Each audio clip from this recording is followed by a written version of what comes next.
ገለታው ነገሩን አንዳንዱን እንደው ዝም ብሎ በግርድፉ ማለፍ የሚያስፈልግ አይደለም። አንዳንድ ጊዜ ባለጌ ካላልከው አናት ላይ ነው የሚወጣው። ለክርክር የምናርግባቸው ቦታዎች ንጹህ መሆን የለባቸው ሆን ተብሎ ነው መንግስት ልማት ለማሳየት ብለው በአደባባይ የሚጽፉ እና ታዲያ ቆሻሻ ሰፈር ይደረግ እንደ የምርጫ ክርክሩ ማን ጽፎ እንደሰደደላቸው ከየትኛው የሚመነጭን አቅጣጫ እንደሆነ የሚያራግቡ አንዳንዶቹ ራሳቸው ያሳው ባለቤት ሆነ መስሏቸዋል። እዛ ወዲያ ወዲህ እያልክ ሸርና ተንኮልን ይዘህ እንጂ አንተ በየትኛውም ቦታ በአገር ግንባታ ሳይሆን በአገር ማፍረስ ስራ የተሰማራ ሰው ነህ።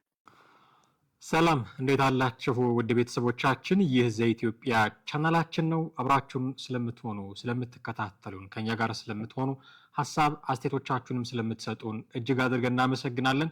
በወቅታዊ ፕሮግራማችን ዳግም ተገናኝተናል። አማሃ ደገፋ ነኝ። በዛሬው ፕሮግራማችን የተለያዩ ነገሮችን ለማንሳት እንወዳለን። ሰሞኑን በአማራና በትግራይ ፖለቲካ ልሂቆች እንበላቸው በፖለቲካ ልሂቆች መካከል የተፈጠረው ጉንጭ አልፋ ክርክር አሁን የደረሰበትን ደረጃ በተወሰነ መልኩ ለመዳሰስ እንሞክራለን። የምርጫ ቦታዎች፣ የምርጫ መድረክ፣ የምርጫ ክርክር የሚደረጉ ቦታዎች ላይ የተነሳውን ቁርሾም እንደዚሁ ለመዳሰስ እንሞክራለን። በፋኖ መካከል የተነሳውን የውስጥ የእርስ በርስ ሽኩቻም እንዲሁ በተወሰነ መንገድ እናያለን። እንዲህ አይነት ሽኩቻዎች መነሻ ምክንያታቸው ምንድነው የሚለውንም በጥቂቱ ለመዳሰስ እንሞክራለን። አማሃ ደገፋ ነኝ። እስከ ፕሮግራማችን ፍጻሜ ድረስ ከኛ ጋር በመቆየት ተከታተሉን ዘንድ ጋብዘናችኋል። በቀጥታ ወደ ፕሮግራማችን እናልፋለን። አብራችሁን ቆዩ።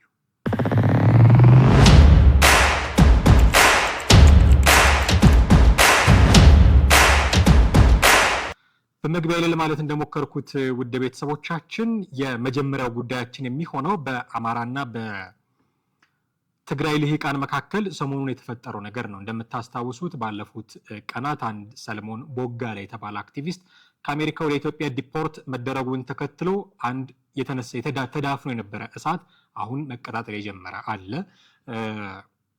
እሱ ነገር እየተቃኘ ያለበት መንገድ ደስ አላለኝ።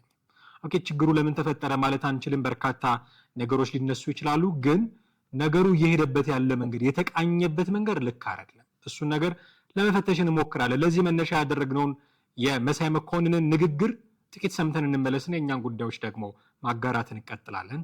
አብራችሁን ቆዩ። ገለታው ነገሩን አንዳንዱን እንደው ዝም ብሎ በግርድፉ ማለፍ የሚያስፈልግ አይደለም። አንዳንድ ጊዜ ባለጌ ካላልከው አናት ላይ ነው የሚወጣው። እንዳልከው ነው። በወቅቱ የነበረው ቀውጢ ጊዜ ነበረ። ስጋ መሬት ላይ ወድቆ አፈር ለምን ነካው አይባልም። በግራ በቀኝም የተሰለፍን ብዙ ጥፋቶች እንዳሉ አምነናል። እኔ በግሌ ባደረኩት ባለው ወይም ደግሞ ተፈጠረ በተባለው ነገር መቀሌ ሄደን የትግራይን ሽማግሌዎች እናቶች ይቅርታን ጠይቃለን እስከ ማለት እኮ በአደባባይ ተናግረናል። አሁንም ቢሆን በአንድም ይሁን በሌላ በእኛ የሚዲያ ተግባር ጉዳት ደርሶ ከሆነ እውነተኛ የፍትህ መድረክ ሲመጣ መጠየቅ ያለበት ሁሉ ይጠየቃል። በዛ ምንም ጥረት እንደዚህ ድረስ ሄደን ይቅርታ እንደሰማችሁት ነው የመሳይ ንግግርን። የኛ ሀገር ፖለቲካ ከጊዜ ወደ ጊዜ ስድብ እየሆነ መጥቷል። ስድብ እየሆነ መጥቷል። አሁን ይሄ ባለጌ ካላልከው የሚለው የመሳይ መኮንን ንግግር የተሰነዘረው ለስታሊን ገብረስላሴ ነው። ስታሊን ደግሞ ኩንታል ወደል ምናምን ሲል ነው መሳይ መኮንን ሲገልጸው የነበረው። በዛ ጦርነት ጊዜ ያደረገው ሁሉ አለ። አሁን ዝም ብሎ መጥቶ አይኑን በጨው አጥቦ በአደባባይ ወጥቶ የሚናገረው ሁሉ ያን ያደረገውን ያደረገ እከሌ እንዲያርጓል ብሎ እነሱ የሚያደርጉትን ነገር ደግሞ ማድረጉ አላስፈላጊ ስለሆነ እናልፈዋለን። ነገር ግን ስድብ ለውጥ ያመጣሉ የሚል ጥያቄ ግን ማንሳት ያስፈልጋል።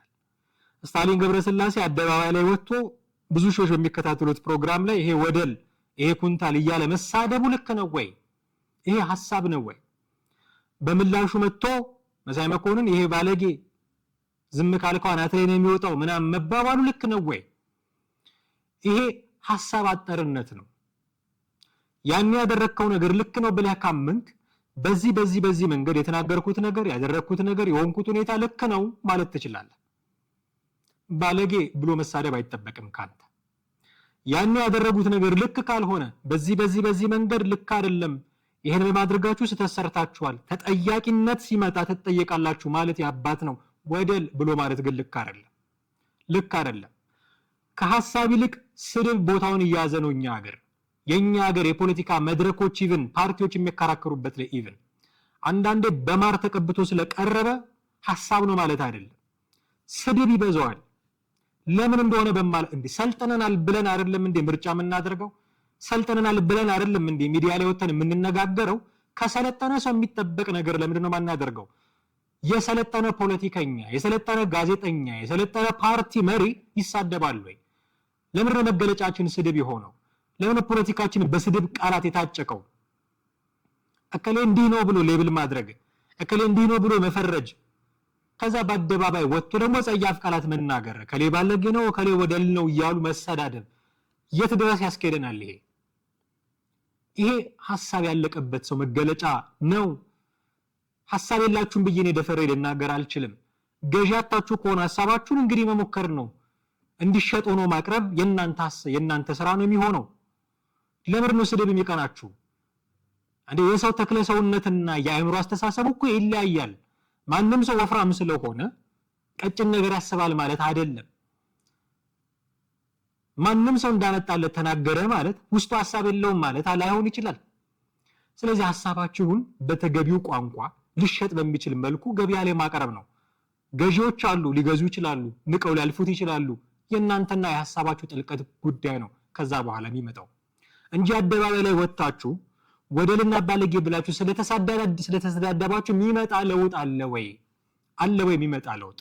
ስለዚህ መሳይ መኮንንም ስታሊን ገብረስላሴም ወጥተው መሰዳደባቸውን ቢያቆሙ በጣም ጥሩ ነው። በጣም ጥሩ ነው።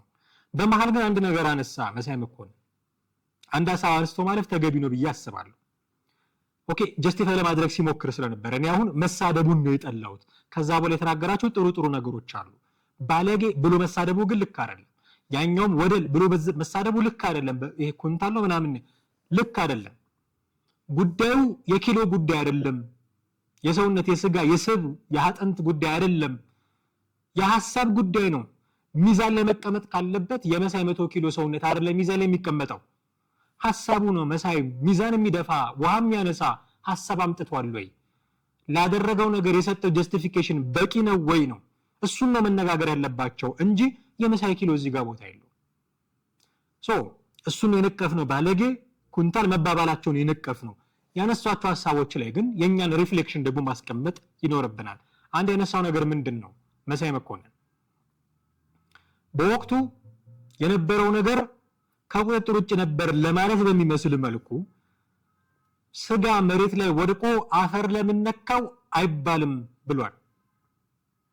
ስጋ መሬት ላይ ወድቆ አፈር ለምን ነካው አይባልም ብሏል። ኦኬ ስጋ መሬት ላይ ወድቆ አፈር ለምን ነካው አይባልም ማለት ያን ያደረግነው ነገር ሁሉ እኛ አለማድረግ የምንችለው አይደለም። መሬት ላይ እንደወደቀው ስጋ አፈሩ ነክቶን ነው እያለ ነው። ኦኬ ተሰብስበው ይታሰሩ የትግራይ ልጆችም ያልነው አፈሩ ነክቶን ነው። ድንበር ለምንድነው ግንባር ለግንባር እየዞርን የጦሩን አመራሮች ቃለ መጠይቅ እያደረግን ህዋትን ለማጥቃት የሞከርነው ሙከራ ሁሉ አፈሩ ነክቶን ነው እያለ ነው። እኛ ስጋ ሆነን መሬት ላይ ወድቀን አፈሩ ነክቶን ነው እያለ ነው መሳይ መኮንን። ስለዚህ ስጋ መሬት ወድቆ አፈር ለምን ነካው አይባልም ብሏል። ኦኬ የሱ ጀስቲፊኬሽን ይሄ ሊሆን ይችላል። ይሄንን ጀስቲፊኬሽን አሁን እናምጣው። አሁን አማራ ክልል ውስጥ ጦርነት እየተደረገ ነው። ፋኖና መንግስት ውጊያ ላይ ናቸው። በዚህ ውጊያ ላይ እንደምታውቁት ፋኖን የሚደግፉም አሉ፣ የሚቃወሙም አሉ። የሚቃወሙትን ሰዎች መሳይ መኮንን ስጋ መሬት ላይ ስለወደቀ አፈር ነክቷቸው ነው ብሎ ሩም ይሰጣቸዋል? ስጋ መሬት ላይ ስለወደቀ አፈር ነክቷቸው ነው ብሎ እነሱን ከመተቸት ወደ ኋላ ይላል? ድንጋይ ራስ እያለ የሚሳደብ ሰው ነው እንደነዚህ አይነት ሰዎችን መሳይ መኮንን። ስጋ መሬት ላይ ወድቋል እና አፈር ነክቷቸው ነው ሳይፈልጉ ነው ተገደው ነው ብሎ ሩም ሊሰጣቸው ይደፍራል መሳይ መኮንን? በዚህ ጀስቲፊኬሽን በራሱ አሁን ስህተት ነው ብሎ አምኗል። እናነሳዋለን፣ ይቅርታም ጠይቋል። የሚያደረኩት ስህተት ነው ብሎ አምኗል። ያደረከው ነገር ስህተት ነው ሲባል ምን ላድርግ እኔ መሬት ላይ ወደቀ ስጋ ሆኜ ነው አፈር ሳይነካኝ መነሳት አልችልም ነው ያለው። ኦኬ አሁን ያሉ ሰዎች እንደዚህ ይላሉ እያልኩኝ አይደለም። እንደ መሳይ ጀስቲፋይ ያደርጋሉ የራሳቸውን ጉዳይ እያልኩኝ አይደለም። ግን ቢሉ መሳይ መኮንን እንዲህ ይላቸዋል ወይ? እናንተ ንጹሃን እናንተ እኮ ፈልጋችሁ አይደለም፣ መሬት ላይ ወደቀ ስጋ ሆናችሁ ነው፣ ድንገት አፈሩ ነክቷችሁ ነው እንጂ እንደዚህ እኮ አስባችሁ አይደለም ብሎ ይላቸዋል ወይ? ኦኬ ለሱ ሲሆን የሚሰራ ጀስቲፊኬሽን አሁን ላሉት ይሰራል ወይ? ይሄን ጥያቄ ቢመልስ መልካም ነው ብዬ አስባለሁ። ከዛ ውጪ ልቡን ለይቅርታ መክፈቱ ተገቢ ነው። ይቅርታን የመሰለ ነገር የለም። ላይላዩን አይሁን እንጂ እንደው ለይምሰል አይሁን እንጂ እንደው ወቅት እንዲያልፍ አይሁን እንጂ ይቅርታ መጠየቁ ተገቢ ነው። እኔ አሁን ጸባችን ከ5 ሚሊዮን ህዝብ ጋር ነው ብሎ ይል የነበረ ሰውዬ በዚህ ንግግሩ ይቅርታ ጠይቋል። በፍጥነት ነበረ ያንን ነገር ከገጻቸው ላይ ያወረዱት። ግን ጊዜ ጠብቀው መተው ደግሞ አሁን ይቅርታ የሚጠይቁበትን ነገር በሰሜኑ ጦርነት ጊዜ ደግሞ አደረጉት። ነገ ላለማድረጉ እርግጠኛ አንሆንም ማለት ነው ትራክ ሪከርዱን ስናይ። ግን ይሄንን መፈትፈቱን እንተውና በቃ ይቅርታ ጠይቃለሁ ከህይወቴ ላይ ተቆርጦ ቢቀር ያ ጊዜ ከዚህ በፊት ብሏል እንደዚህ ያ ጊዜ ከህይወቴ ላይ ተቆርጦ ቢቀር እመኛለሁ ሲል ነበረ። መንግስትን ደግፌ ከመንግስት ጋር የቆምኩበትን ጊዜ ከህይወቴ ላይ ተቆርጦ ቢቀር እመኛለሁ ሲል ስለነበረ በቃ እንውሰድለትና እንደዛ አድርጎ ከሆነ ልቡ ላይ ይቅርታ ተከፍቶ ከሆነ እሰየው ነው ይበል። እኔ አሁን ከመንግስት ጋር መስራቱ ይቅርታ የሚያስጠይቅ ነው ከእንትና ጋር እሱ ውስጥ አይደለም ያለሁት። ጥፋት አጥፍቻለሁ ብሎ ካመነ ይቅርታ ለመጠየቅ መነሳቱ ተገቢ ነው። ግን ይቅርታው ለምንድን ነው የተጠቀመበት? እሱ ያለውን ነገር ብቻ ዝም ብለን ደግሞ አንውጥማ እንጠይቃለና። ኦኬ የሚያስብ ጭንቅላት ያለው ሰው ይጠይቃል፣ እንጠይቃለን። ለምንድን ነው ይቅርታ ያስፈልገው? ያኔ ያደረገውን ነገር ሁሉ ከስንት ዓመት በኋላ መጥቶ ለምንድን ነው ይቅርታ መጠየቅ ያስፈልገው? ለምንድን ነው? አለች አንድ ጉዳይ ምንድነው አብሮ መስራት የሚል አጋርነት፣ እሱ እንዳትፈርስባቸው ነው። ከቲፒኤልኤፍ ጋር አብረን እንሰራለን። ኦኬ ጠላት ወዳጅ ነው የሚል ያልተጻፈ ህግ አለ ፖለቲካ ውስጥ የትጥቅ ትግል ውስጥ። እሱን ለማድረግ ሲባል በቃ ይቅርታ ጠይቃለሁ አለ። ከልቡ አይመስለኝም።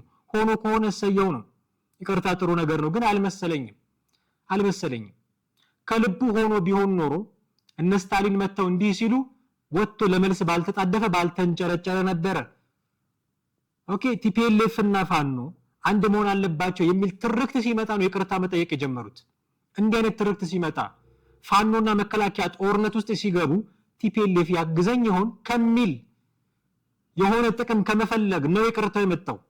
ምንም በሌለበት ቢሆን ኖሮ አሁን የሱ ጥቅም የሱ የቲፒኤልኤፎችን ወይ የትግራይ ህዝብን ይቅርታ መጠየቁ የሚያስገኝለት ጥቅም በማይኖርበት ጊዜ ይቅርታ ጠይቆ ቢሆን ኖሮ ሚዛን ይደፋ ውሃ ያነሳ ነበር። በባዶ ሜዳ ብሎት ቢሆን ኖሮ በቃ ተጸጽቻለሁ ብሎ ቢሆን ኖሮ ፋኖ ከመንግስት ጋር ጦርነት ውስጥ ባልገባበት ጊዜ ላይ ብሎት ቢሆን ኖሮ እሱን ያሳደደው ጥቅም ሊገኝ በማይችልበት ጊዜ ብሎት ቢሆን ኖሮ ኦኬ ትክክል ነበረ። ነገር ግን እንደዛ አይደለም። ጥቅም የሚያገኝበት ሲሆን ነው ይቅርታ የጠየቀው። አይደለም ካለ ወጥቶ መከራከር ይችላል። ስለዚህ ስድቡ ልክ አይደለም። ይቅርታ መጠየቁ ጥሩ ነው። ግን ይቅርታ የጠየቀበት መንገድ እንዲህ ነው ብዬ እኔ ደግሞ ገምታለሁ። ከዛ ውጪ ስጋ የወደቀ መሬት ያለውን ነገር ፋኖን ለሚቃወሙ ሰዎችም ቢተረጉምላቸው ለነሱም ጥቅም ቢያደርግላቸው ባይ ነኝ። ወደ ሌላኛው ጉዳያችን እንለፍ። ውድ ቤተሰቦቻችን የምርጫ መድረኮች ቦታ ነው ሁለተኛው ጉዳያችን። ባለፉት ቀናት የኢሃፓም የትብብር ለኢትዮጵያ አንድነት ነው ለኢትዮጵያ የሚባል ትብብር አለ። እናት ፓርቲ፣ ኢሃፓ፣ መያድ፣ አማራ ጊዮን እንደዚህ የሚባሉ ፓርቲዎች የተሳተፉበት ነው የተሰባሰቡበት ነው። የዚህ ዋና ጸሐፊ የኢሃፓ ዋና ጸሐፊ ነች ምስጥረ ስላሴ ታምራት አንድ ጽሁፍ ጽፋ ነበረ። የኢሃፓ ይፋዊ የፌስቡክ ገጽ ላይ የተለቀቀ አንድ ጽሁፍ ነበራት። እዛ ላይ ምርጫ ክርክር የሚደረግባቸውን ቦታዎች በተለይም ኢቢሲ እና የኤኤምኤን አማራ ሚዲያ ነው የአዲስ አበባ ሚዲያ ኔትወርክ እዛ ላይ የተደረጉ ክርክሮችን ተችታ ነበር። የተቸቸው በብዙም መልኩ ነው። ግን አንዱ የምርጫ ክርክር የተደረገባቸው መድረኮችን ተችታለች። ይሄ ኮሪደር ልማት የተሰሩ ቦታዎች ተገቢ አይደሉም፣ ለምርጫ ክርክር የሚሆኑ ቦታዎች አይደሉም የሚል ትችት ነበራት። ይሄንን ትችት የሰሙ ሰዎች የሰጡት ምላሽ አለ። ጥቂት እንስማና አንዳንድ ነገሮችን እናነሳለን። እና ታዲያ ቆሻሻ ሰፈር ይደረግ እንደ ምርጫ ክርክሩ?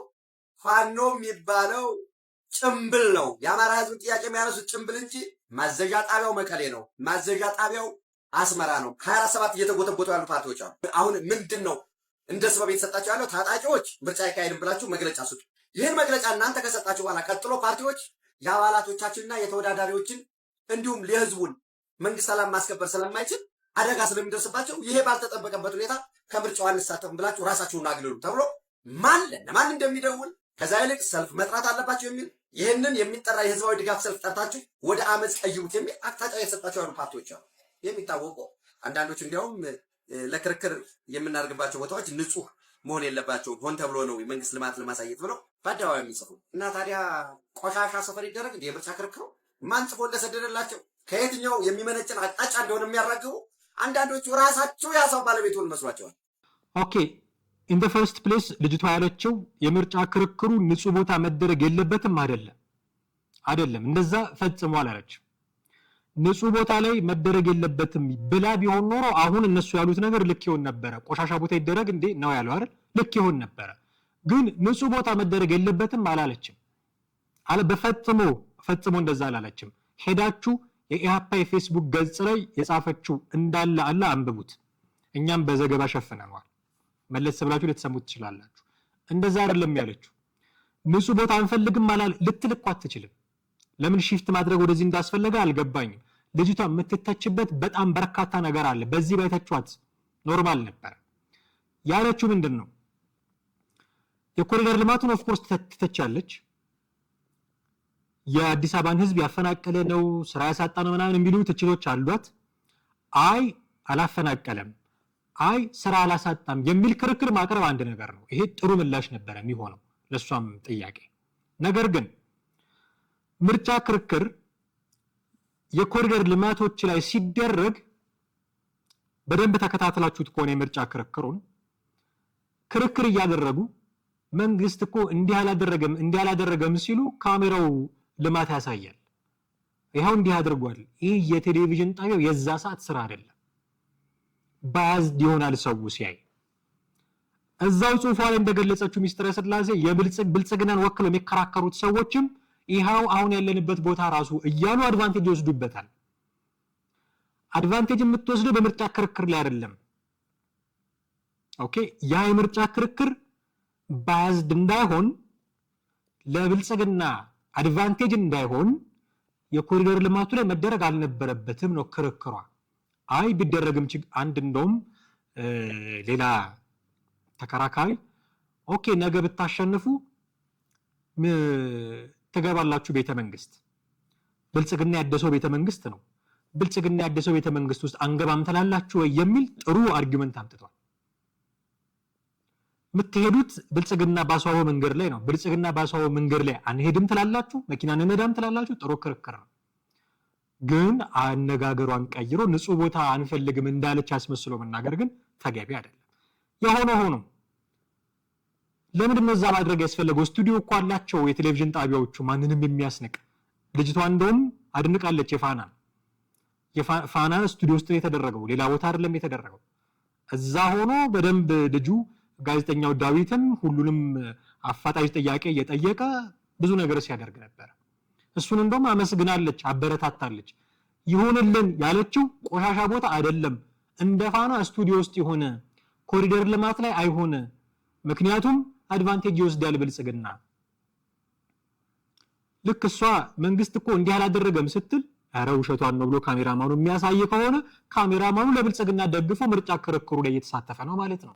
የቴሌቪዥን ጣቢያ በዚህ ልክ ባዝ ሆኗል ማለት ነው። ስለዚህ ይሄ ይቀርልኝ ነው እንጂ ያለችው ንጹህ ቦታ አልፈልግም አላለችም። እንደው ስንተችም በአግባቡ ብንተች ጥሩ ነው። የሷን ስህተት መድገም አስፈላጊ አይደለም። እሷ ስህተት ትሰራለች። በነገራችን ላይ በጣም ጄነራላይዝ ታደርጋለች ስትተች። አንዳንድ ጉዳዮች ለምሳሌ ጠቅላይ ሚኒስትሩ በሌሉበት ቦታ የመደመር መጽሐፍ የናንተ ፕሬዝዳንት እንዲያደርገው ህዝቡን አይጥ አደረጋችሁት የቤተ ሙከራ ህዝቡን የማይመጥኑ ቃላት እየተጠቀመች ሁሉ ትተቻለች። ይሄንን ነበረ መተቸት፣ ይሄንን ነበረ መልስ መስጠት ይጠበቅባችሁ የነበረው። ህዝብን እንዴት የቤተ ሙከራ አይጥ ብለሽ ታቃልያለሽ ብሎ መከራከር ያስፈልግ ነበረ። መደመር መጽሐፍን በጥቅሉ የተቸሽው የቱ ገጽ የቱ ፔጅ የቱ ምዕራፍ ላይ ነው የቱ ሐሳብ ነው እርስ በርስ የተጋጨብሽ በተናገሪ ብሎ ማፋጠጥ፣ መልስ ካላት መልስ ከሌላት ማፋጠጥ ያ ነበረ የሚጠቅመው። አይ ንጹህ ቦታ አልፈልግም ማለች አላለችም። ንጹህ ቦታ አልፈልግም አልወጣም ካንደበቷ በፍጹም ቆሻሻ ቦታ እንከራከር አላለችም። የምርጫ ክርክሩን ባላንስ ያሳጣዋል።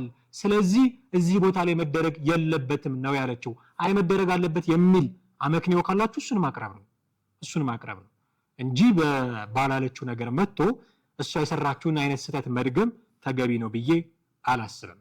ወደ ሶስተኛው እና የመጨረሻው ጉዳያችን እንለፍ።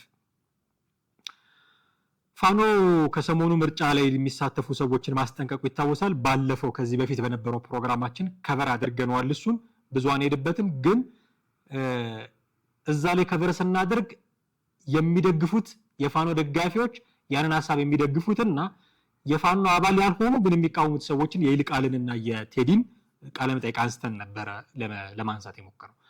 የፋኖን ትግል የሚደግፉ ነገር ግን ይህንን መግለጫ የሚቃወሙ ሰዎች ደግሞ አሉ። አሁን እሱን ነው የምናየው። ኢትዮ 360 ላይ የሚሰራው ጋዜጠኛ አስረስ ማረ ዳምጤን እንዲህ ብሎታል። እሱን ተከታትለን እንመለስና አንዳንድ ነጥቦችን እናነሳለን። አብራችሁን ቆዩ።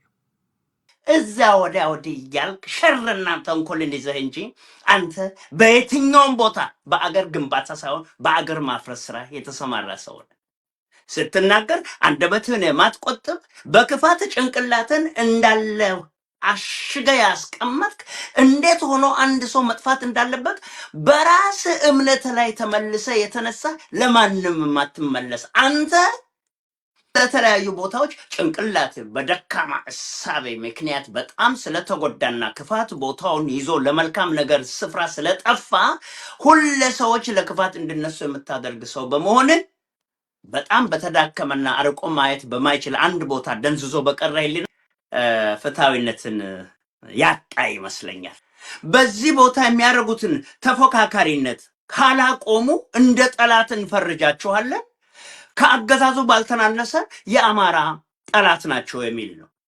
ይሄ ደግሞ ትንሽ ፍትሃዊነትን ያጣ ነው። አንደኛ የአማራ ፋኖ ብሔራዊ ንቅናቄ ከመቋቋሙ በፊት ትናንትና ነው የተቋቋመው። ብሔራዊ ንቅናቄው የአማራ ፋኖ እንቅስቃሴ ከመጀመሩም በፊት በኢትዮጵያ ውስጥ በሰላማዊ መንገድ ትግል ሊካሄድ ይችላል የሚል ተስፋ ጸንሰውና ይዘው ብዙ ተንቀሳቅሰው ብዙ መስዋዕትነት ከፍለው አሁንም በዛ መንገድ እንንቀሳቀሳለን የሚል ዓላማ ያላቸው መሆኑ እየታወቀ አሁን የኛን የአማራ ፋኖን ብሔራዊ ንቅናቄ ዓላማ ካልደገፋችሁና ከተጀመረው ምርጫ ውስጥ እርጃችሁን ካላነሳችሁ በወጣው የምርጫ ቦርድ ሕግ መሰረት ተመዝግበው የሚንቀሳቀሱትን ጠላት አድርገን እንፈርጃቸዋለን የሚለው በጣም ትንሽ ሚዛን ያልጠበቀ ወይም እንደው ቀናነት ያለበት መስሎት በባናቸውም ሰላማዊ መንገድ ትግሉን የሚታገሉትን ወገኖች ለማርከስ የወጣ ሳይሆን አይቀርም። እንደሰማችሁት ነው። ሸርና ተንኮል ነው ያለህ፣ አገር አፍራሽ ነህ እያለው ነው አስረስ ማረ ዳምጤን። አንድ ሰው እንዴት መጥፋት እንዳለበት የምታስብ ሰው ነህ እያለው ነው እስክንድር ነጋን። ይሁን እዛ አካባቢ ያለው የእስክንድር ደጋፊ ትንሽ ኢትዮ 360 ላይ በርከት ይላል ብዬ እና እንዴት አደርጋለህ እያለ እየተቸው ነው። እነዚህ ሰዎች የፋኖ ደጋፊዎች ናቸው። የፋኖ ደጋፊ ሆነው ግን የማይደግፏቸው ሴክቶች ደግሞ አሉ፣ ወይ ደግሞ የማይደግፏቸው ግለሰቦች አሉ። ለምንድን ነው ይሄ ነገር ሀፕን የሚያደርገው? ቡድኑ አንድ ሆኖ ለምን ሰዎች የሚከፋፈሉት? ቡድኑ አንድ ሆኖ ለምን የተለያየ ሐሳብ የሚመጣው የሚለው ነገር ግን በጣም ኢንተረስቲንግ ነው ብዬ አምናለሁ። የተለያዩ ምክንያቶች ልናነሳ እንችላለን። የመጀመሪያው የወታደራዊ አቅም መዳከም ሊሆን ይችላል።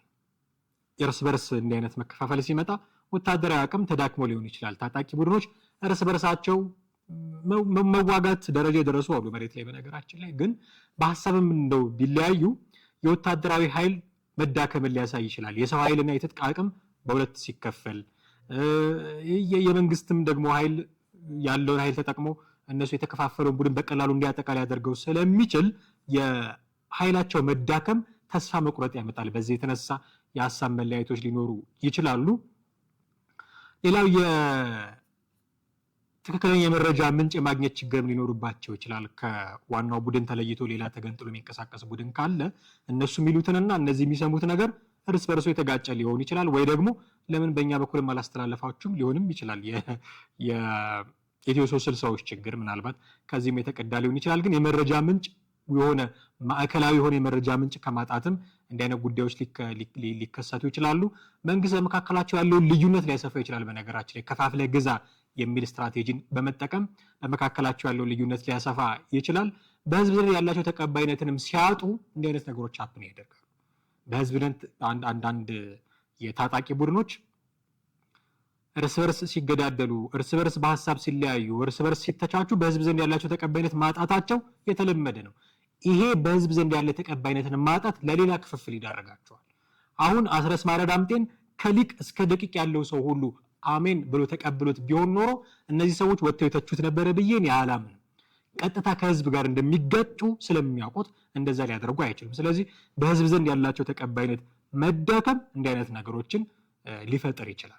ከዛ ውጭ የድርድር አቅም ማነስ በራሱ አሁን አስረስ ማረ ዳምጤ ያወጣው መግለጫ የድርድር አቅሙ ጠንካራ ከሆነ አካል የተሰጠ መግለጫ ቢሆን ኖሮ ማንኛውም የፖለቲካ ፓርቲ ሰጥ ለጥ ብሎ የሚገዛለት ይሆን ነበር። ሁሉም የሚገዛለት ይሆን ነበር። አሁን እሱን ሰምተው ምርጫ ለመሳተፍ ያቆሙ ፓርቲዎች የሉም፣ ወተናል ያሉ የሉም። የምርጫ ምዝገባ የሚያደርጉ በርካታ ዜጎች በተለያየ አጋጣሚ እያየን ነው። ስለዚህ ይሄ የድርድር አቅሙ የማስፈጸም አቅሙ ደካማ የሆነ ቡድን ነው ማለት ነው። ይሄ ደካማ የሆነ ቡድን እርስ በርሱ ቢከፋፈል ብዙ አይደንቅም። ምንም ተሰሚነት የለህም ብሎ መጥቶ መግለጫ ቢሰጥ ብዙ የሚደንቀን አይገባም ማለት ነው። በአጠቃላይ እንዲህ አይነት ታጣቂ ቡድኖች የሚከፋፈሉባቸው እንዲህ ጋር የዘረዘርናቸው በርካታ ምክንያቶች ቢኖሩም ትልቁ እና ዋነኛው ግን ጎሰኝነት፣ ጎጠኝነት፣ የወንዜ ሰውነት ነው እና በሆነ ሰውዬ ዙሪያ መሰብሰብ እና አስረስ ማረ ዳምጤ በዘመነ ካሴ ዙሪያ ተሰብስበዋል። ኢትዮ 360ዎች የቀድሞ አይደለም ያሁኑ ኤክስክሉድ ሀብታሙ አያሌው እነዚህ ደግሞ በእስክንድር ነጋ ዙሪያ ተሰብስበዋል። በሆነ ሰውዬ አስተሳሰብ ዙሪያ ሲሰበሰቡ በሆነ ጎጥ፣ በሆነ ጎሳ፣ በሆነ ወንዝ መለያነት ስትሰበሰብ እንዲህ አይነት አጋጣሚዎች ሀፕን ያደርጋሉ። ከዛ መጥቶ መግለጫ በሰጠ ቁጥር የማይቀበለው ተቃዋሚው አይደለም የራሱ ደጋፊም ጭምር ይሆናል። የራሱ ደጋፊ የሆነ ሰው የራሱ የሚደግፈው አካል ያወጣውን መግለጫ ሲቃወም ታገኘዋለህ። በዚህ ደረጃ ሲቃወም ታገኘዋለህ። ስለዚህ በሆነ ሰው አካል፣ በሆነ ሰው አስተሳሰብ፣ በሆነ ሰው ስትራቴጂ ብቻ የምትሰበሰብ ከሆነ ያው ይሄ ነው በቃ ሄዶ መጨረሻቸው የሚሆነው። ሊሆን ይገባ የነበረው በነገራችን ላይ አምጥተውት ነበር እኮ ስትራክቸሩን። በኋላ ግን ምንም ማስኬድ አልቻሉም። አፋብን የሚባል ስትራክቸር ፈጥረው ነበር እስክንድርም ዘመነ ካሴም ያሉበት። ምናየው ግን አሁን እንደዛ አይደለም። ስቲል የዘመነ ካሴን ፍርፋሪ የሚለቃቅሙ ደጋፊዎች አሉት። ስቲል የእስክንድር ነጋን ፍርፋሪ የሚለቃቅሙ ደጋፊዎች አሉት። አንድ ሆኖ እንኳን አንድ ያልሆኑ ሰዎች ናቸው። ከአንድ አካል የሚወጣ መግለጫ እንኳን የማያስማማቸው ሰዎች ናቸው። ከአንድ ቦታ የሚወጣ ምክር ሀሳብ እንኳን የማያስማማቸው ሰዎች ናቸው እነዚህ ሰዎች። በዚህ ደረጃ እየተንቀሳቀሱ እንዴት አይነት ለውጥ ማምጣት እንደሚችሉ አላውቅም። የሚሉት ነገር እንዴት ሆኖ ተፈጻሚ እንደሚሆንላቸው አላውቅም።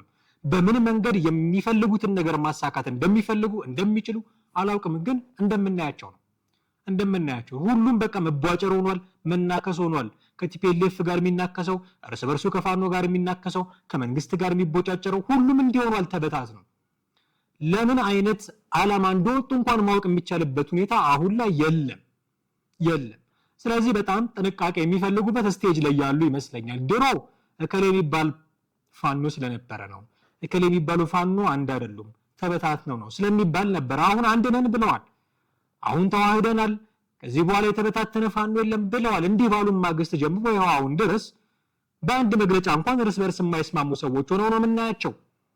እስከ መቼ ነው እንደሚቀጥሉት? ቃል የገቡለትስ ህዝብ ጥያቄ እኮ ይጠይቃል። መቼ ነው መልስ የምትሰጡት? ይሄን ነገር መመለስ ያስፈልጋቸዋል ብዬ አምናለሁ። ይመልሳሉ ወይ? አይ ዶንት ቲንክ እውነቱን ለመናገር እንዲህ ባለው ሁኔታ ውስጥ ሆነው ማለት ነው። እና ይሄ ለመንግስት የሚጠቅመው ጥቅም ደግሞ አለ፣ ከፍተኛ ጥቅም ይሰጠዋል። የተዳከሙ ነው የሚሆኑት እነዚህ ሰዎች እርስ በርሳቸው የመደማመጥ ችግር ካለባቸው፣ እርስ በርሳቸው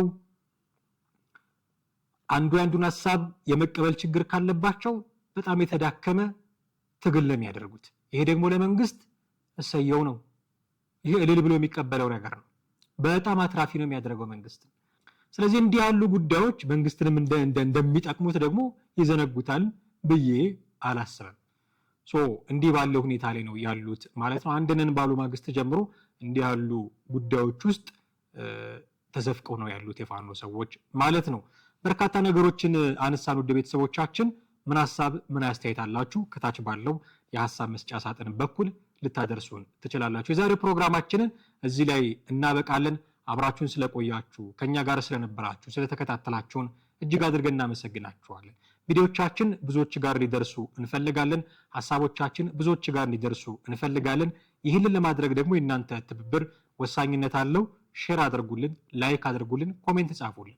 ቻናላችንን ሰብስክራይብ አድርጉ። የደወል ምልክቱን ብትጫኑ ቪዲዮቻችን በቀዳሚነት ይደርሳችኋል እና እሱን ማድረጋችሁን አትዘንጉ። ለምታደርጉልን የትኛውም አይነት ትብብር ግን ከወዲሁ አስቀድመን እጅግ አድርገን ልናመሰግናችሁ እንወዳለን። የዛሬውን አበቃን። አማሃ ደገፋ ነበርኩኝ።